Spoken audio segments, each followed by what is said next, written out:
Indra Safri sudah cukup untuk tingkat ASEAN saja. Kalau timnas Indonesia ingin mendunia, mending cari pelatih dari Eropa atau Jepang. Banyak yang sependapat dengan pandangan itu. Kalau target timnas Indonesia adalah level dunia, wajar jika muncul dorongan untuk mencari pelatih asing dengan pengalaman yang lebih luas, terutama dari Eropa atau Jepang yang punya tradisi sepak bola kuat. Yuk, kita bahas ini.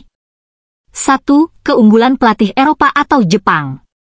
Taktik modern pengalaman internasional, pelatih dari liga top dunia biasanya paham strategi permainan yang lebih kompleks, adaptasi cepat, dan mental juara.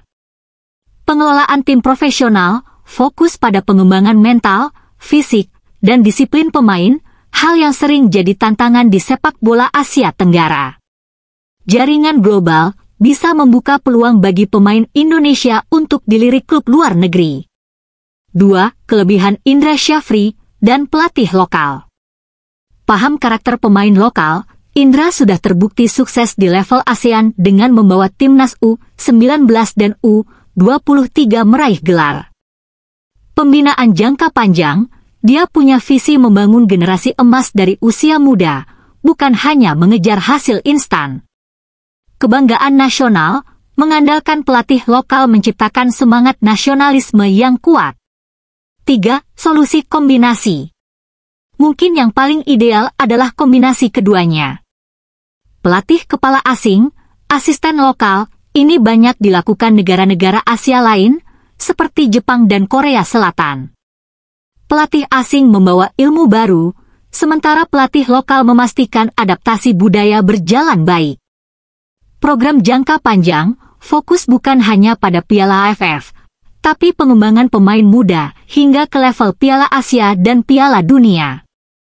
Kalau Indonesia serius mau mendunia, investasi pada infrastruktur sepak bola, akademi, liga usia muda. Mengirim pemain muda ke luar negeri untuk pengalaman internasional.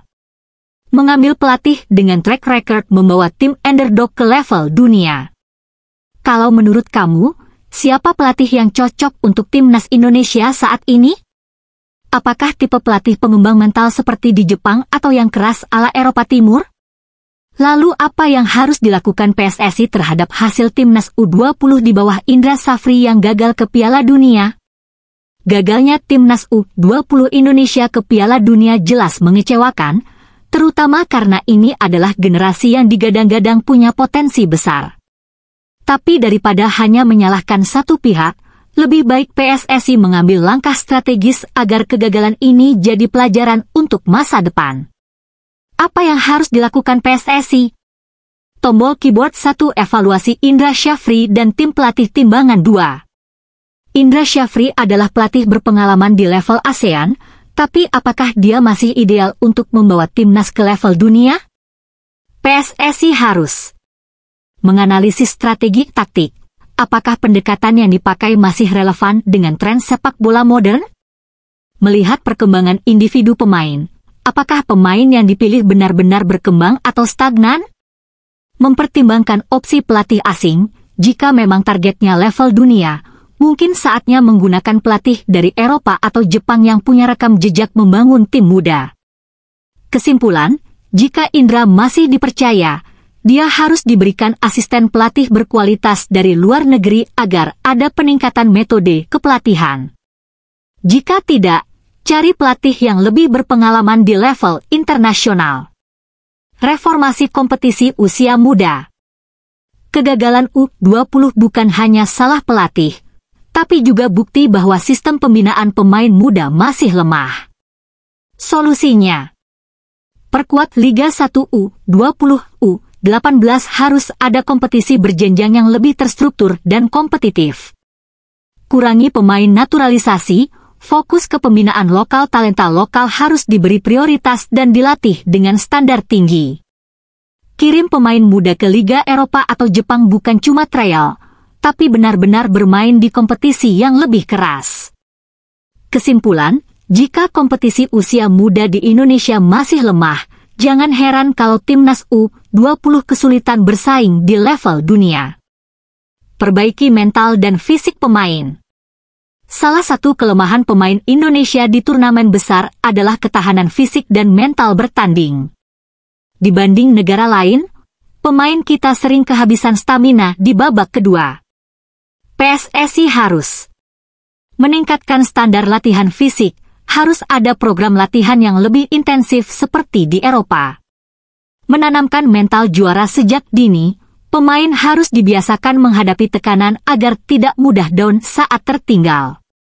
Merekrut psikolog olahraga, banyak tim elit dunia yang menggunakan psikolog untuk membantu pemain tetap fokus dan percaya diri. Kesimpulan, PSSI harus memastikan pemain Indonesia punya stamina kuat dan mental baja untuk bersaing di level dunia. Tetap dukung generasi emas U20. Walaupun gagal ke Piala Dunia, skuad U20 ini masih punya potensi besar. Jangan biarkan mereka hilang begitu saja. Beri mereka kesempatan di Liga 1, jangan hanya jadi pemain cadangan, mereka harus mendapat menit bermain reguler.